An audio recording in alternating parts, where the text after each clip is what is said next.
গল্পটা শুরু হয় সেনজিং নামের এক দারুণ সুন্দর শহরকে দেখিয়ে, কিন্তু শহরের শান্তি হঠাৎ করেই ভেঙে যায় যখন দুষ্টু রাজা তার বিশাল সেনাবাহিনী নিয়ে মূল ফটকের সামনে এসে হাজির হয়।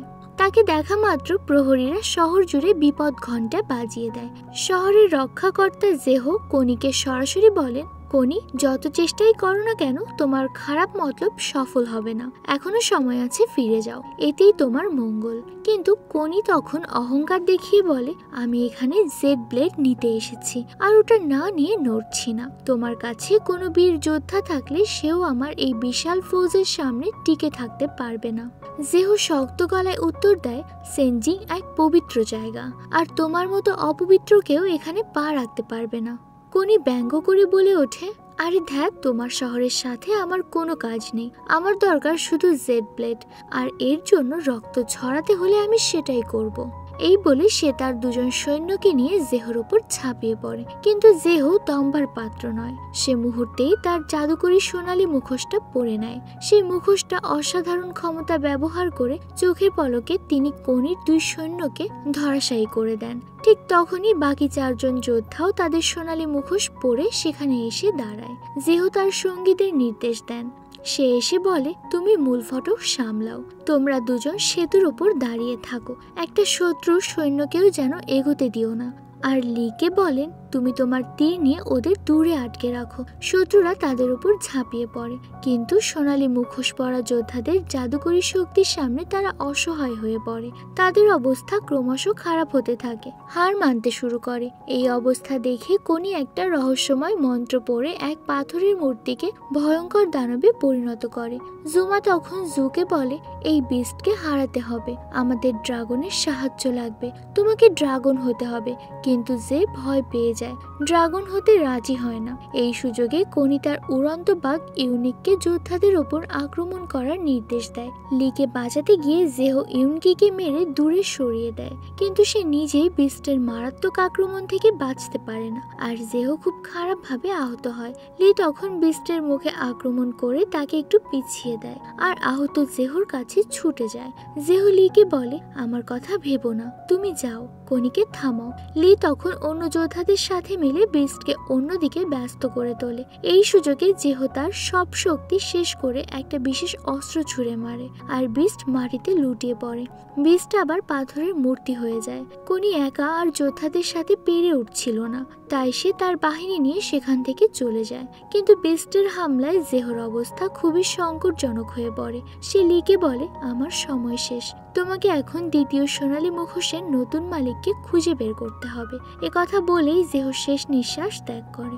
আসলে জেহো ছিল লি এর বাবা। বাবার মৃত্যুতে লি কান্নায় ভেঙে পড়ে। অন্য যোদ্ধারাও অনেক দুঃখ পায়।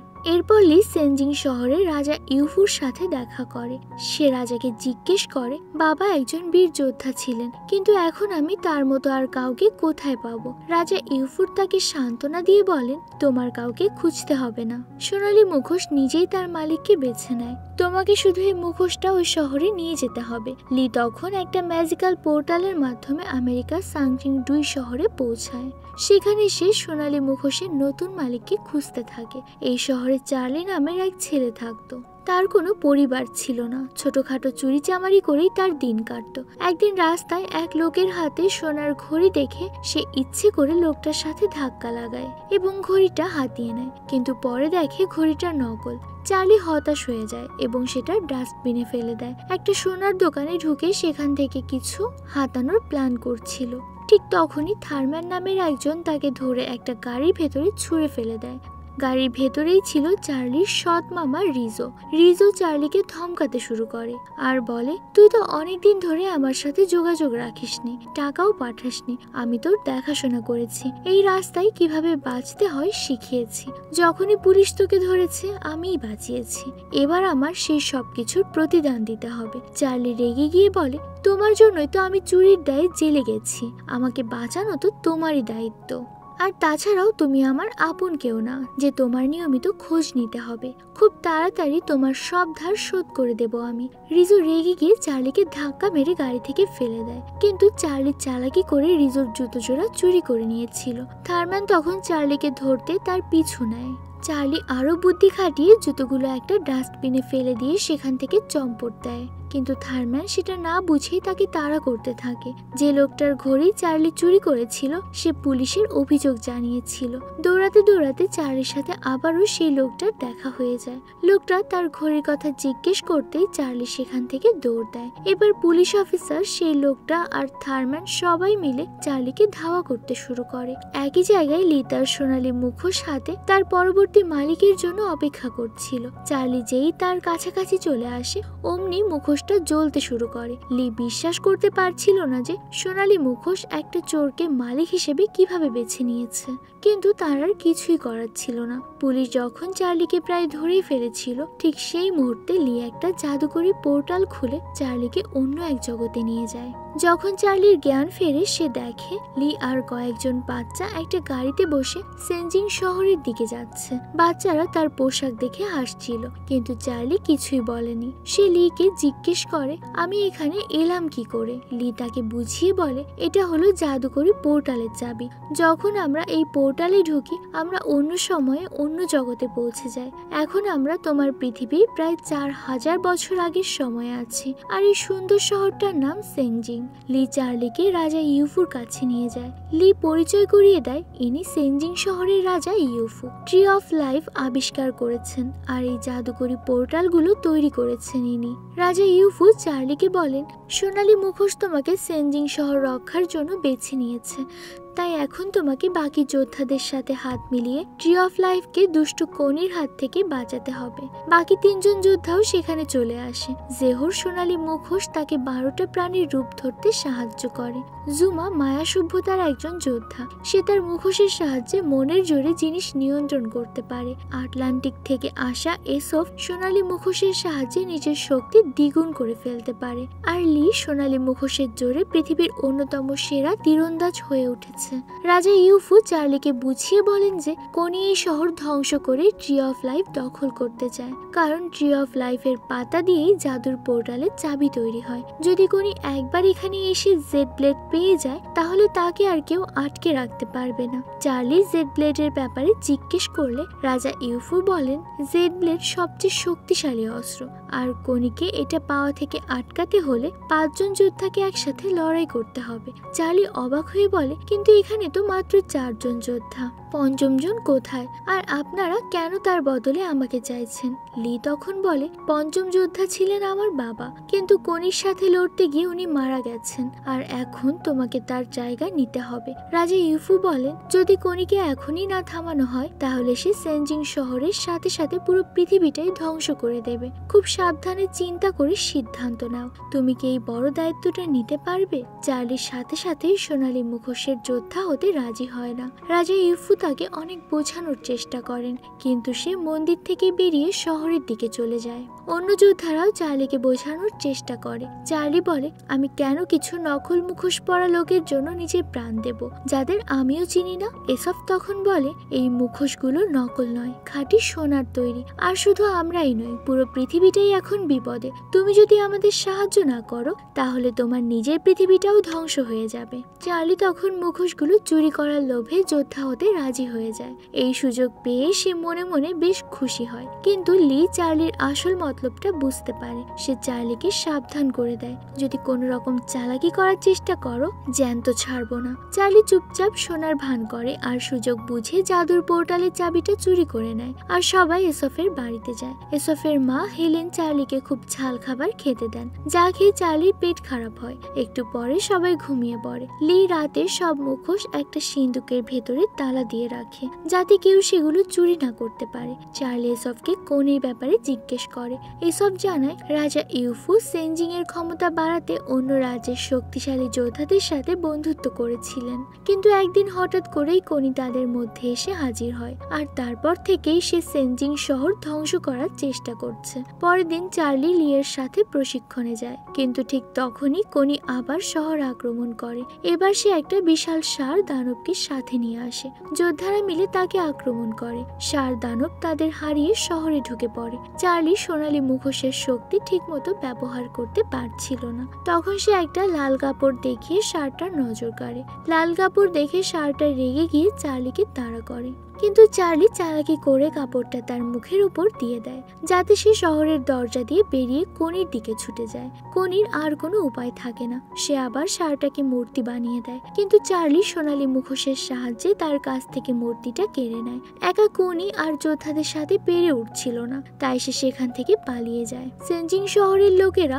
চার্লির সাহসিকতার তারিফ করতে থাকে, হাততালি দিয়ে বাহবা জানায়, কারণ তার জন্যই সবার প্রাণ বেঁচে ছিল। রাতে সবাই একসাথে খেতে বসেছিল, কিন্তু চার্লি তখন সিন্দুক ভেঙে সোনালী মুখোশগুলো চুরি করার ফন্দি আঁটছিল। হেলেন তার কাছে গিয়ে জিজ্ঞেস করে, তুমি সবার সাথে খাচ্ছ না কেন?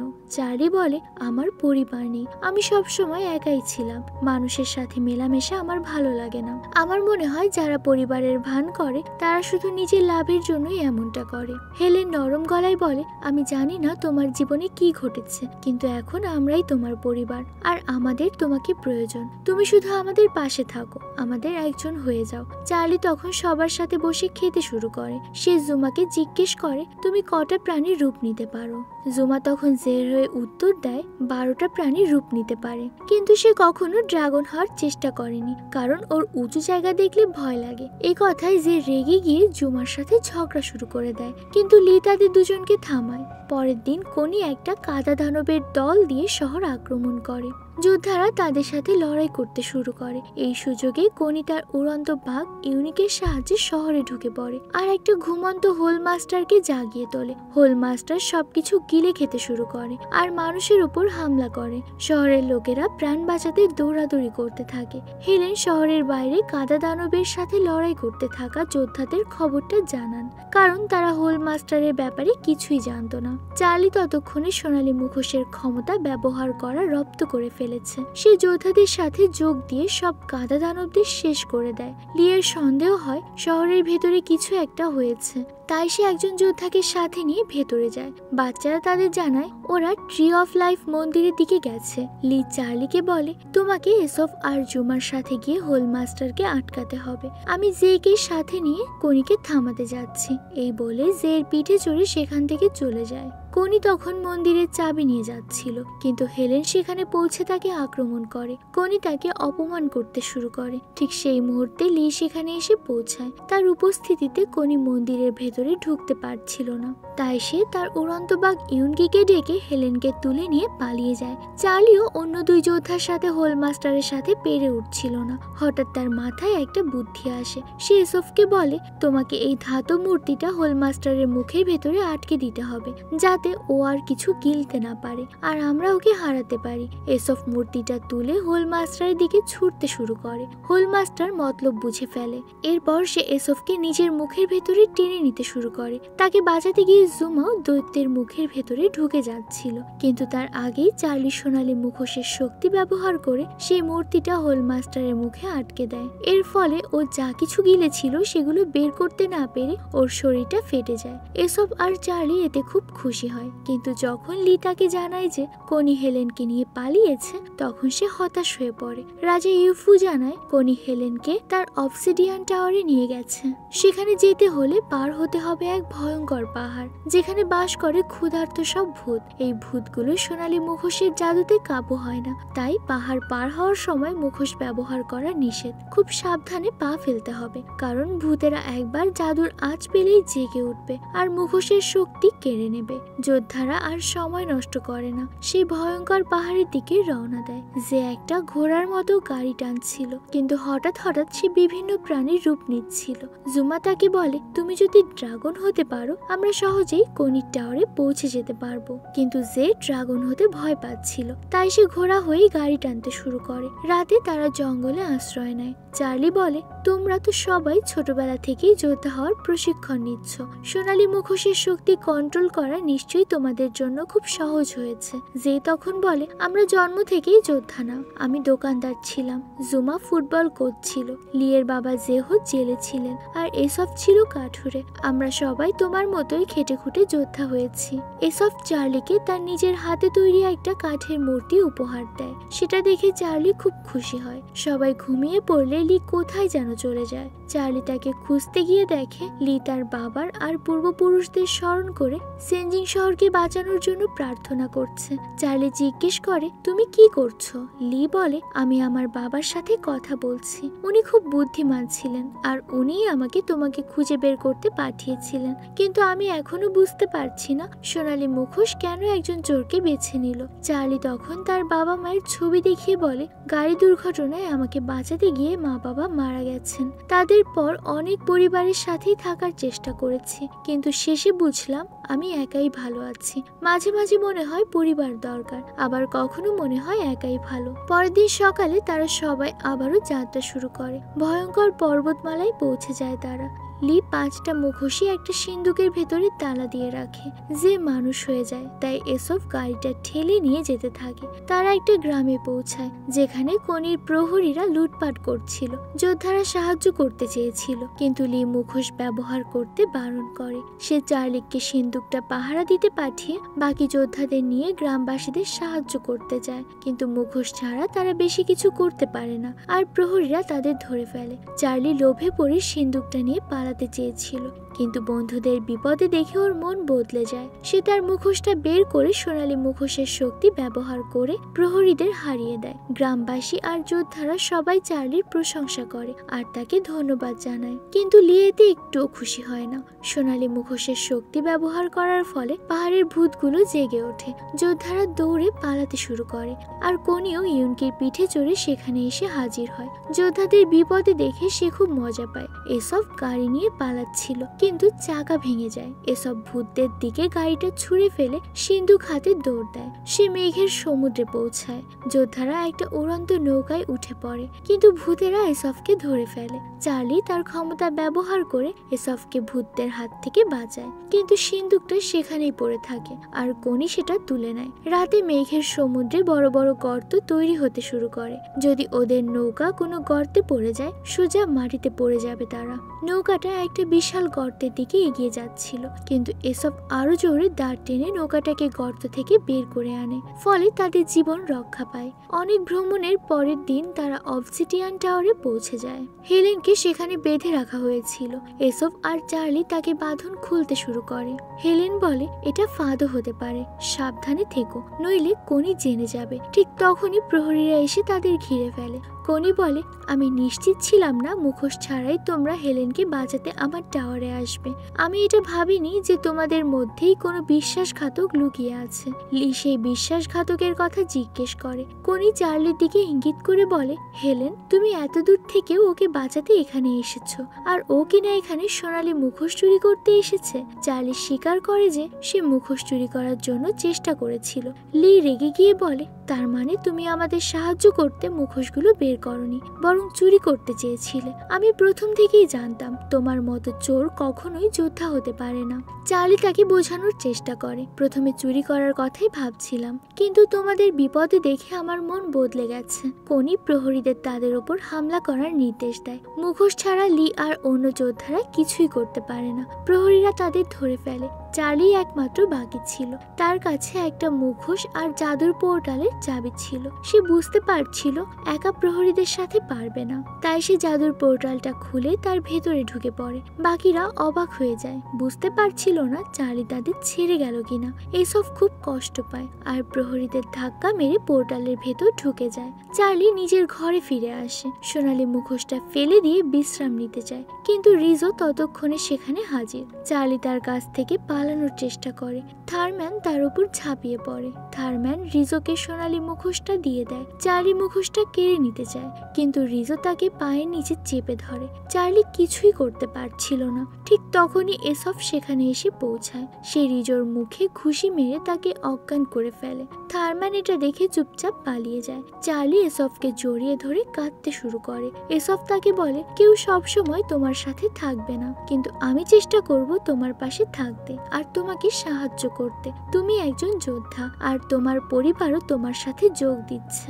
সিদ্ধান্ত তোমার হাতে, তুমি তোমার পরিবারকে বাঁচাতে চাও কিনা। চার্লি সাহায্য করতে রাজি হয়ে যায়। সে অবসিডিয়ান টাওয়ারে ফিরে গিয়ে বন্দি যোদ্ধাদের মুক্ত করতে শুরু করে। লি তাকে বকাবকি করে, কিন্তু চার্লি বুঝিয়ে শান্ত করে। সে কনির কাছ থেকে সোনালী মুখোশগুলো ফিরিয়ে এনে 4 জন যোদ্ধাকে ফিরিয়ে দেয়। এরপর সে প্রহরীদের হাত থেকে পালিয়ে অন্য একটা ঘরে গিয়ে দরজা বন্ধ করে দেয়। লি বলে, আমরা বেরিয়ে এলাম ঠিকই, কিন্তু কনির আগে সেনজিং শহরে পৌঁছাতে পারবো না। চার্লি জেকে বলে, তুমি ড্রাগন হতে পারোনি কারণ তুমি সবসময় ভয় পেয়ে এসেছো, কিন্তু চেষ্টা না করলে জানবে কিভাবে তুমি পারবে কিনা। যে উঁচু জায়গা দেখে অনেক ভয় পাচ্ছিল, কিন্তু চার্লির বারবার উৎসাহ পেয়ে অবশেষে ড্রাগনে রূপান্তরিত হয়। সবাই তার পিঠে চড়ে সেনজিং শহরের দিকে উড়ে যায়। সেনজিং শহরে পৌঁছে কনি একটা দানবকে নিয়ে শহর আক্রমণ করে। একটা বিশাল সাপ বাচ্চাদের গিলতে তাদের দিকে এগোতে থাকে। বাচ্চারা গাড়িতে করে পালাচ্ছিল, কিন্তু সাপটা তাদের সামনে এসে হামলা শুরু করে।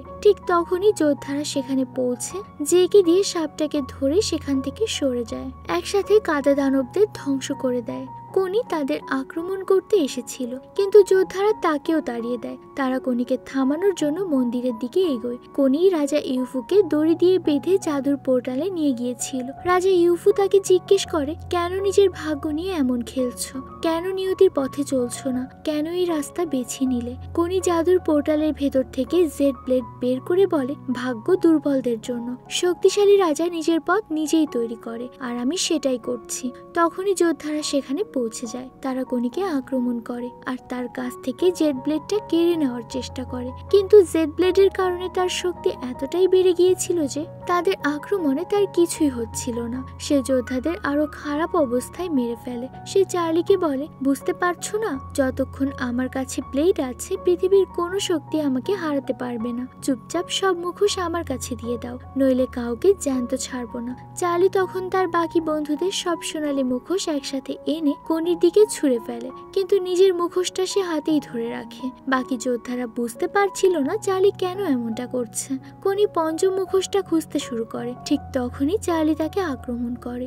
এর ফলে তার হাত থেকে জেড ব্লেডটা পড়ে যায় আর যোদ্ধারা সেটা তুলে নেয়। চার্লি জেড ব্লেড হাতে তুলে ধরে বলে, আমার পরিবারকে কষ্ট দিয়ে তুমি বড় ভুল করেছ, এবার তোমাকে রেহাই দেব না। জেড ব্লেডের সাহায্যে একটা জাদুর পোর্টাল খুলে যায়। কনি তার কাছে ক্ষমা চেয়ে তাকে ছেড়ে দিতে মিনতি করে, কিন্তু চার্লি তাকে সেই জাদুর পোর্টালে ছুঁড়ে ফেলে দেয়, যাতে সে আর কোনোদিন ফিরে আসতে না পারে।